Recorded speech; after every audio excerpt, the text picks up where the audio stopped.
Hey guys, long time no see. Tyler again, and let's get back to the Let's Play. So, we were at the gym leader battle, weren't we? Yep. There's Chili with his stupid looking hair. So, he's gonna send out Lillipup for his first Pokemon. Just start out with a nice little easy normal type. And I'm gonna go with Whoopi, because I was expecting Pansear. But, can't always get what you want. Gotta try sometimes. You just might find that you beat a dog to death with a monkey. So, now we're just gonna wait until the battle's over, because it's not important. It's just the first gym leader battle, and right now it's just the little normal type before the real powerful thing at the end. So I switch out Whoopi just to save her for Pansear, and I send out my own Lillipup to slaughter.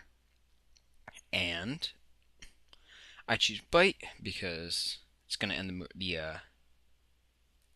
the battle quickly. And I was wrong though, because Chili's a troll. So we're gonna use a couple more bites on it, and maybe a tackle, because I'm a jerk and I like to use the least powerful moves possible to kill things. And now we're gonna go switch to Whoopi because we've got water versus fire, but we're gonna let Wheels do some work here, and just because I don't want to end up getting Whoopi killed and having to rely on a weakened Lillipup and Snivy, which would be a terrible, terrible fate. So we just wait a little.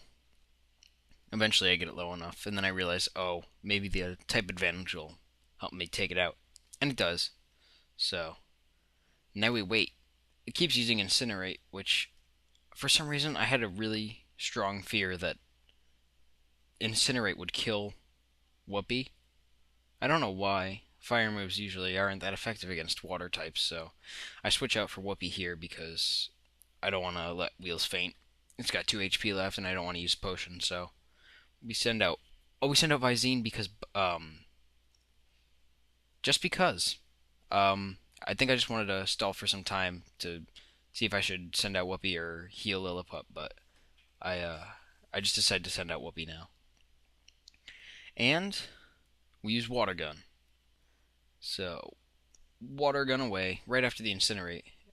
And literally right here, I was scared to death for some reason. I don't know why. I was just petrified that it would die. So, and we're almost at the end of this battle.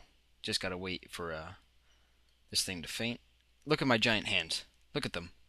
I used a potion because I wanted to make things even longer than they had to be. So, good luck with that. I also got scared here because I realized, oh, Chili's probably going to use a potion on his guy, but he doesn't. And I just wait for the Incinerate. And then I use Water Gun, and we're going to win the game. Well, we're going to win this battle, which is just another step toward winning the game. So, 163 experience, go up a level, and so does Wheels. So, he also learns Helping Hand, which is not going to get taught because it does nothing. And that's the end of the battle. So, we beat Chili, and now we get a badge. And I really like this game because back in Diamond and Pearl, you were able to shine the badges and they made cool squeaky noises. And I'm a pretty big fan of squeaky noises, so if you open your trainer card, you can shine your badges. And no, that's not an innuendo. So we received the Trio badge, and now Pokemon up to level 20 will obey me without question. And we get Workup, which is another non-damage dealing move, so I'm never going to use that because I'm not a strategy person. I'm a go out and beat other Pokemon to death kind of person. So, run out of the gym, and then, lo and behold, NPC. This is Fennel. She is a person who studies Pokemon, and this is when we finally get to go into that room up those stairs that the annoying child was standing in front of before. And this is gonna open up the next part of the, I guess, story where we can go find a Mana, which is a psychic Pokemon, and I like having a psychic Pokemon with me. I don't really know why. I just do. They're kind of cool. Especially since Mana is like Patrick from SpongeBob. So, this is cool because we get our first hidden machine, which don't actually have anything to do with the story this time. So you don't have to find all of them. But again, you don't have to find all of them. So that means you can get through the story without having them all, which can be both a blessing and a curse. But this is going to let us cut down trees. If you go back a couple episodes, it's either one or two. There's a tree that doesn't look like the other trees on a path, and it's going to let us cut down that tree. So I'm going to leave the room and go get this dream mist she was talking about. I just kind of forgot about the story there. So let's go up and to the cool woodsy place. Alrighty, so we get over here, and I missed the tree the first time, and then I realized that I can't use cut when I haven't taught it to a Pokemon yet. So I teach it to Serapent quickly, and then we cut down the tree. And of course, we're gonna walk in there, and Bianca's coming. So apparently, there's a mysterious Pokemon here, which is apparently Mana. It's not very mysterious, as it's not legendary. It's just a Pokemon. So you try to walk forward, but she won't let you. And she thinks she hears a noise on the other side of the wall, but you weren't going to go through the open door before. That would have been weird. So you find this creepy little blobfish looking thing, and that's Mana. It's a Pokemon. So this is the overworld sprite for Mana. And guess who it is? It's Team Plasma here to destroy the day.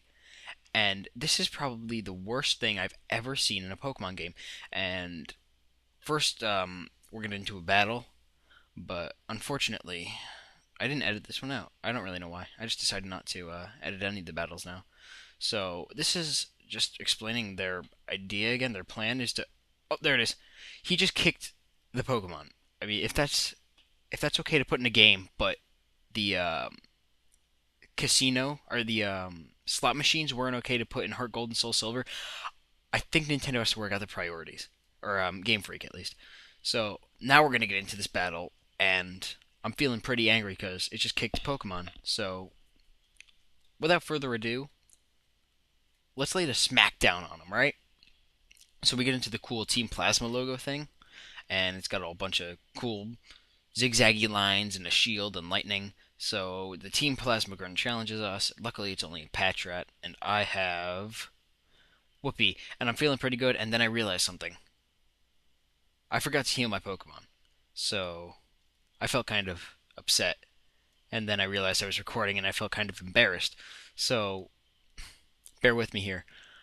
We're just gonna get through this battle as quickly as possible and hope that nobody faints. Spoiler: nobody faints. So we use Water Gun because that is the strongest move that I have on Whoopi. I probably should have taught her Cut because her moves aren't that great, but we're gonna get by and use Water Gun.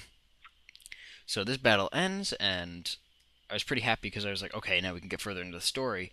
And then I realized that there was another grunt, and this guy is also going to challenge you because I can't just leave well enough alone.